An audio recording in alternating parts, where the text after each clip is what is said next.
سر red کلف نے lord Mount beaten کے زیر اثر غیر منصفانہ فیصلے کیے۔ لارڈ ماؤنٹ بیٹن کا آپ سٹارٹ میں پڑھ چکے ہیں کہ اس کے نہرو کے خاندان سے ذاتی تعلقات تھے، وہ کانگریس کو اور نہرو کو درپردہ ان کی حق میں تھا اور ان کو سپورٹ کر رہا تھا، تو اس نے اثر اتنا رکھا ہوا تھا ریڈ کلف کے اوپر بھی کہ اس نے غیر منصفانہ فیصلے کیے اور ضلع گورداسپور جو مسلم اکثریتی ضلع تھا لیکن اس کی 3 تحصیلیں بھارت میں شامل کر دیں۔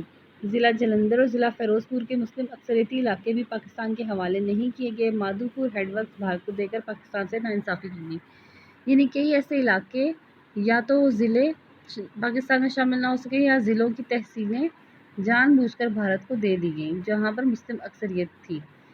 اس کے بعد لاسٹ پوائنٹ آتا ہے اس کا صوبہ بنگال، جو صوبوں کا آتا ہے۔ صوبہ بنگال کے لیے بنائے گئے حد بندی کمیشن کا سربراہ بھی سر ریڈ کلف تھا۔ اس کی مدد کے لیے مسلمانوں کی جانب سے جسٹس ابو صالح محمد اکرم اور جسٹس ایس اے رحمان، جبکہ غیر مسلموں کی طرف سے جسٹس سی سی بسواس اور جسٹس بی اے مکھرجی کو لیا گیا۔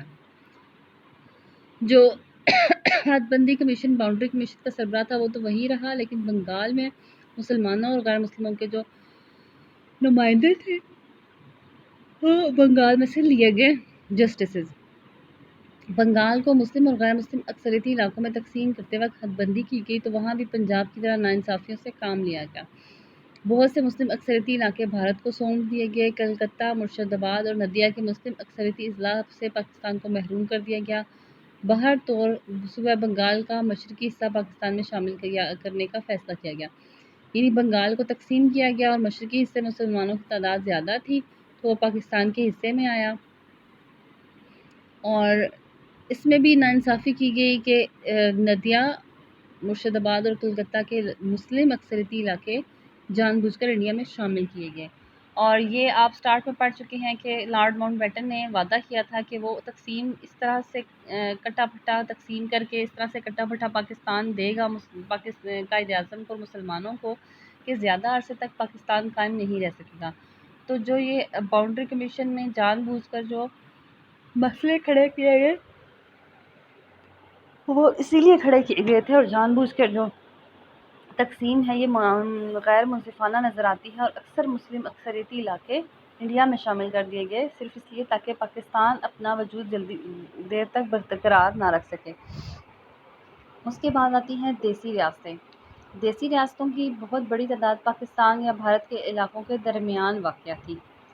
زیادہ تر ریاستوں نے اپنے فیصلے دے دیے، صرف ریاست جموں و کشمیر، ریاست جوناگڑھ، ریاست حیدرآباد دکن اور ریاست مناور کے علاوہ کوئی نتیجہ اخذ نہ کیا جا سکا۔ یعنی 635 دیسی ریاستیں تھیں، ان میں سے تقریباً 630 ایسی ریاستیں تھیں جنہوں نے کسی نہ کسی پاکستان یا بھارت میں کے ساتھ اپنے الحاق کا فیصلہ کیا، اور یہ فیصلہ انہوں نے زیادہ تر مذہبی بنیادوں پر کیا تھا۔ جہاں کی آبادی ہندو تھی وہ بھارت میں، جہاں کی آبادی مسلمان تھی پاکستان میں شامل ہو گئے۔ اور جوناگڑھ اور مناور کے والیان نے پاکستان سے الحاق کا فیصلہ کیا، لیکن بھارت نے فوج کشی کر کے ان پر قبضہ کر لیا۔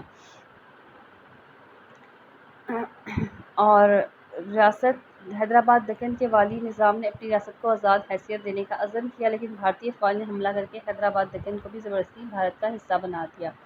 یعنی بھارت نے اپنے جو تھا وجود قائم کرتے ہی اور بھارت نے بنتے ہی جو ریاستوں کے اوپر قبضہ کرنا اور اپنے علاقے کو بڑھانا شروع کر دیا۔ جوناگڑھ اور مناور کی مثال آپ کے سامنے ہے۔ اس طرح حیدرآباد دکن کو بھی زبردستی انڈیا میں شامل کیا گیا۔ حیدرآباد دکن، جوناگڑھ اور مناور میں عوام کی اکثریت غیر مسلم تھی، لیکن ریاست جموں و کشمیر کے عوام کی بہت بڑی آبادی کا مذہب اسلام تھا۔